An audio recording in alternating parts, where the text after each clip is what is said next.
Hi, I'm Parker Craig from the Monticello FFA chapter. This is my 1963 Farmall 806, and this is my story. I bought my tractor from Larry Decker from Bernard, Iowa. The tractor had been sitting in his field for over 5 years and had not been run. I brought new batteries when we went to pick it up, and the tractor started right up on the first crank. After bringing the tractor home, I first removed the fuel tank, the steering column, and all the components on the side of the engine. I then removed the front end, the engine, and the transmission. After removing the transmission, I removed the shift covers and checked the gears. I then removed all the gears out of the transmission and the broken torque amplifier. I then inspected all the gears and reinstalled them with a brand new TA. Now I moved on to the engine. I removed all the pieces from the side of the engine, including the injection pump. After stripping the sides of the engine, I removed the valve cover and removed the head. Next I removed the rod caps.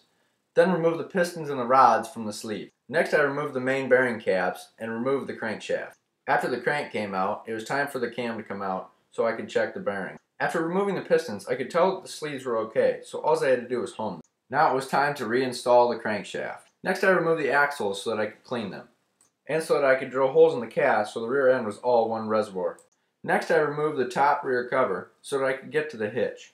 After removing the hitch, I removed all the old O-rings and replaced them with new ones. After removing the axles, I noticed that the wheel bearing was bad, so I removed it and replaced it with a new one. Then I removed the PTO from the rear end housing. I disassembled the PTO and put brand new clutches and new brakes in.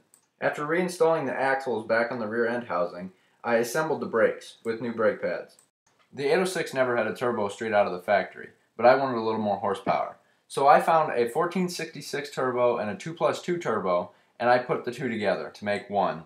After I assembled the turbo, I moved on to disassembling the injection pump. After disassembling and reassembling the injection pump, I then moved on to the injectors, where I cleaned them up and put brand new tips in them.